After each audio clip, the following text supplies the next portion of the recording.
കേരളത്തിന്റെ രുചിയിൽ പാൽ ക്രീം കൊണ്ടുള്ള ഒരു പാസ്തയാണ് ഇന്ന് ഇവിടെ തയ്യാറാക്കുന്നത്. ഇതെങ്ങനെയാണ് തയ്യാറാക്കുന്നത് നിങ്ങൾ സ്കിപ്പ് ചെയ്യാതൊന്ന് കാണുക. അപ്പൊ അതിനുവേണ്ടി ഞാനിവിടെ സ്റ്റൗവിലൊരു ചരുവം വെച്ച് കൊടുത്തിട്ടുണ്ട്. ഇതിനകത്തേക്ക് നമുക്ക് പാസ്ത വേവിക്കാൻ ആവശ്യമായിട്ടുള്ള വെള്ളം ഒഴിച്ചു കൊടുക്കാം. ഞാനിവിടെ ഒരു 1/4 കപ്പ് പാസ്തയാണ് എടുത്തിരിക്കുന്നത്. അപ്പോൾ അതനുസരിച്ചുള്ള വെള്ളം മാത്രമേ ചേർത്ത് കൊടുക്കുന്നുള്ളൂ. നിങ്ങൾ എടുക്കുന്ന പാസ്തയുടെ ആ ഒരു അളവനുസരിച്ച് വെള്ളം ഒഴിച്ചു കൊടുക്കുക. നമ്മൾ പാസ്ത ആ ഒരു വെള്ളത്തിനകത്തേക്ക് ഇട്ട് കൊടുത്തിട്ട് ഇനി ഇതൊന്ന് ചെറുതായിട്ട് നമുക്കൊന്ന് ഇളക്കി കൊടുക്കുക. ഇളക്കി കൊടുത്തതിന് ശേഷം ഇനി നമുക്ക് ഇതിനകത്തേക്ക് ചേർത്ത് കൊടുക്കേണ്ടത് എണ്ണയാണ് ചേർത്ത് കൊടുക്കേണ്ടത്. ഒരു അധികം എണ്ണ ചേർക്കേണ്ട, ഒരു 2-3 സ്പൂൺ എണ്ണ മാത്രം ചേർത്ത് കൊടുത്താൽ മതി. അതിനുശേഷം ഇതിനകത്ത് വീണ്ടും നമുക്ക് വെള്ളം ഒന്ന് ഒഴിച്ചു കൊടുക്കുക. എണ്ണ ഒഴിച്ചു കൊടുക്കുന്നതിന്റെ മെയിൻ കാരണം എന്ന് പറയുന്നത് ഈ പാസ്ത തമ്മിലൊന്ന് ഒട്ടിപ്പിടിക്കാതിരിക്കാൻ വേണ്ടിയാണ് നമ്മൾ ഇതുപോലെ എണ്ണ ഒഴിച്ചു കൊടുക്കുന്നത്. ഇനി ഇത് നമുക്ക് നല്ലതുപോലെ ഒന്ന് ഇളക്കി കൊടുക്കുക. ആ ഒരു വെള്ളത്തിനകത്തെല്ലാം ആ ഒരു പാസ്ത ഒന്ന് നല്ലപോലെ ഒന്ന് മിക്സ് ആകുന്നത് വരെ ഒന്ന് ഇളക്കി കൊടുക്കുക.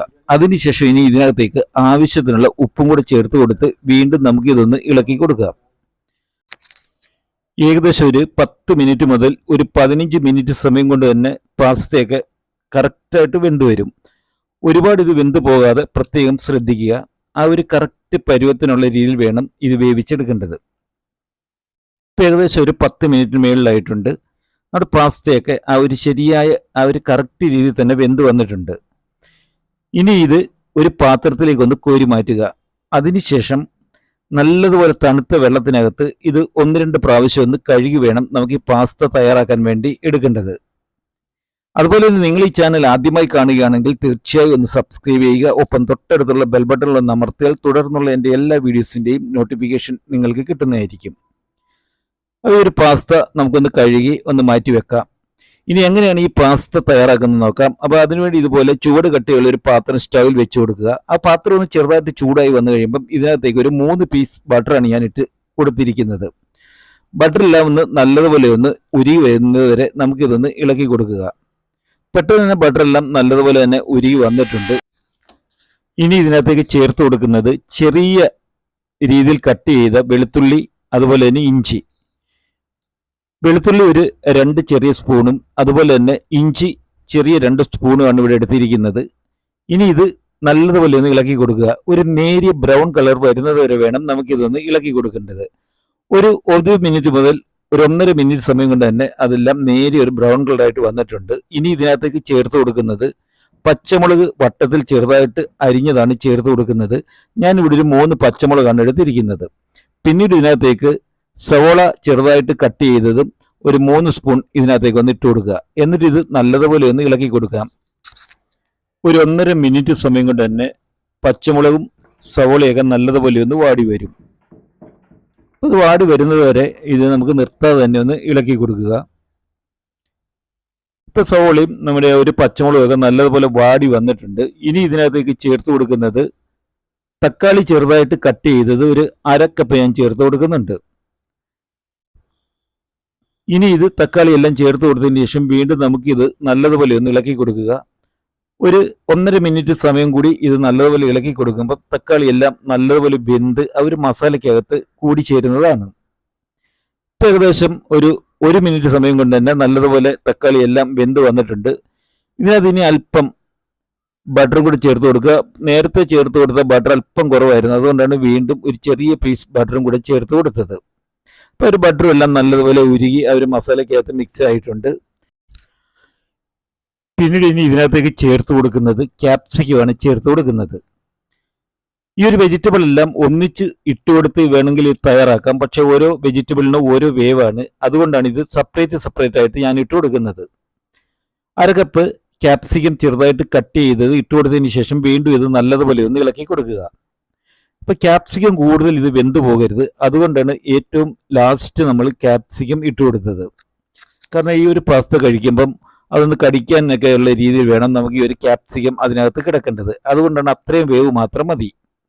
ഇനി ഇതിനകത്ത് അല്പം ഉപ്പും കൂടെ ചേർത്ത് കൊടുക്കാം. കാരണം കൂടുതൽ ഉപ്പ് ഇനിയും ചേർത്ത് കൊടുക്കേണ്ട. നേരത്തെ പാസ്ത വേവിക്കുമ്പം നമ്മൾ ആവശ്യത്തിലുള്ള ഉപ്പ് ചേർത്ത് കൊടുത്താണ് വേവിച്ചത്.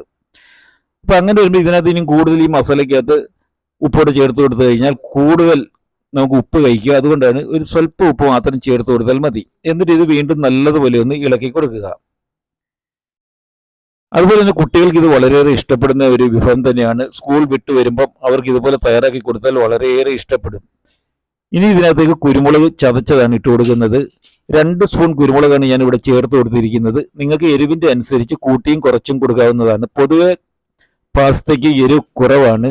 ഇനി നിങ്ങൾക്ക്, അതായത് നമ്മുടെ കേരളക്കാർക്ക് എരിവ് സ്വാഭാവികമായിട്ട് അല്പം കൂടുതൽ വേണം. അതുകൊണ്ട് അതനുസരിച്ച് വേണമെങ്കിൽ പച്ചമുളകും അതുപോലെ തന്നെ കുരുമുളകും അല്പം കൂട്ടി ഇത് തയ്യാറാക്കാം. ഇനി അല്പസമയം കൂടി ഇതൊന്ന് ഇതേ രീതിയിൽ ഒന്ന് ഇളക്കി കൊടുക്കുക. അതിനുശേഷം ഇനി ഇതിനകത്തേക്ക് ചേർത്ത് കൊടുക്കുന്നത് കസൂരി മേത്തിയാണ് നമ്മൾ ചേർത്ത് കൊടുക്കുന്നത്. കസൂരി മേത്തി എന്ന് പറയുമ്പോൾ അധികം നമ്മൾ ചേർത്ത് കൊടുക്കരുത്. കൂടുതൽ ചേർത്ത് കൊടുത്തു കഴിഞ്ഞാൽ ഒരുപക്ഷെ നമ്മുടെ പാസ്തയ്ക്ക് കയ്പുണ്ടാകാൻ സാധ്യതയുണ്ട്.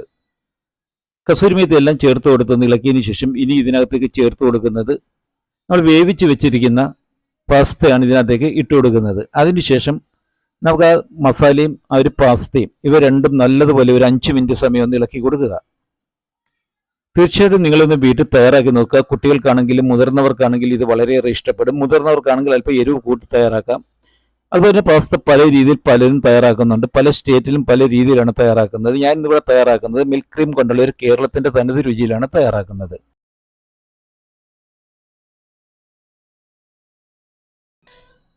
ഇനി ഇതിനകത്തേക്ക് നമുക്ക് ചേർത്ത് കൊടുക്കേണ്ടത് പച്ചമുളകും അതുപോലെ തന്നെ അല്പം കുരുമുളക് ചതച്ചതും കൂടി ചേർത്ത് കൊടുക്കുക. എന്നിട്ട് ഇത് വീണ്ടും ഒന്ന് നല്ലതുപോലെ ഒന്ന് ഇളക്കി കൊടുക്കുക.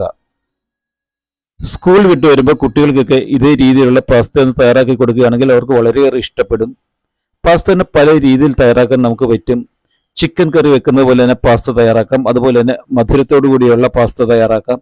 അതൊക്കെ നിങ്ങളുടെ ഓരോരുത്തരുടെയും ഇഷ്ടമനുസരിച്ച് നമുക്ക് ഇതിന്റെ ടേസ്റ്റ് തന്നെ വ്യത്യസ്തമായ രീതിയിൽ തയ്യാറാക്കി ഇത് ഉപയോഗിക്കാവുന്നതാണ്. സ്വാഭാവികമായിട്ട് കേരളക്കാർ പൊതുവെ അധികം ഉപയോഗിക്കാത്ത ഈ ഒരു പാസ്ത തീർച്ചയായിട്ടും നിങ്ങളൊന്ന് വീട്ടിൽ തയ്യാറാക്കി നോക്കുക. നിങ്ങൾക്ക് വളരെയേറെ ഇഷ്ടപ്പെടുന്ന ഒരു നല്ല രുചിയിൽ തന്നെയാണ് ഞാൻ ഇന്നിവിടെ തയ്യാറാക്കി കാണിക്കുന്നത്. ഇനി ഇതിനകത്തേക്ക് നമ്മളിപ്പോൾ മിൽക്ക് ക്രീമാണ് ഒഴിച്ചു കൊടുക്കുന്നത്. ഇതാണ് ഇതിന്റെ ഏറ്റവും മെയിനായിട്ട് നമ്മൾ ചേർത്ത് കൊടുക്കുന്നത്. അതൊന്നും ചേർത്ത് കൊടുക്കേണ്ട, നമ്മളിത് ഡ്രൈ ആയിട്ടാണ് തയ്യാറാക്കുന്നത്. ഗ്രേവിയോടുകൂടി തയ്യാറാക്കുകയാണെങ്കിൽ മാത്രം അല്പം കൂടുതൽ ചേർത്ത് കൊടുത്താൽ മതി. ഒപ്പം അല്പം പാലും കൂടെ ചേർത്ത് കൊടുത്തു കഴിഞ്ഞാൽ നല്ല ഗ്രേവിയായിട്ട് തന്നെ ഈ ഒരു പാസ്ത തയ്യാറാക്കി എടുക്കാവുന്നതാണ്. അപ്പോൾ ഒരു ക്രീമും കൂടെ ചേർത്ത് കൊടുത്തതിന് ശേഷം വീണ്ടും ഇത് നല്ലതുപോലെ ഒന്ന് 5 മിനിറ്റ് സമയം ഒന്ന് ഇളക്കി കൊടുക്കുക. അപ്പോൾ ഒരു 5 മിനിറ്റ് കൊണ്ട് തന്നെ നമ്മുടെ ഈ ഒരു പാസ്ത എല്ലാം നല്ല കറക്റ്റായിട്ട് കിട്ടും. പിന്നീട് നമുക്ക് ഇത് സ്റ്റൗവിൽ നിന്ന് ഇറക്കി വെക്കുക. അതിനുശേഷം സെർവ് ചെയ്യുന്ന ഒരു പാത്രത്തിലേക്ക് ഇതൊന്ന് മാറ്റി കൊടുക്കുക. 4 മണിയൊക്കെ വിട്ടു വരുന്ന കുട്ടികൾക്ക് ഇത് തീർച്ചയായിട്ടും നിങ്ങളൊന്ന് തയ്യാറാക്കി കൊടുക്കുക. കാരണം ഇതിനകത്ത് അധികം എരിവൊന്നും ചേർക്കാതെ വേണം അവർക്കിത് തയ്യാറാക്കി കൊടുക്കേണ്ടത്. തന്നെ ഇതിനകത്ത് ഞാൻ നേരത്തെ പറഞ്ഞതുപോലെ അധികം എരിവൊന്നും നമ്മൾ ചേർക്കുന്നില്ല. അതുപോലെ ഒരുപാട് മസാലകളൊന്നും ചേർക്കാതെയാണ് ഇത് തയ്യാറാക്കുന്നത്.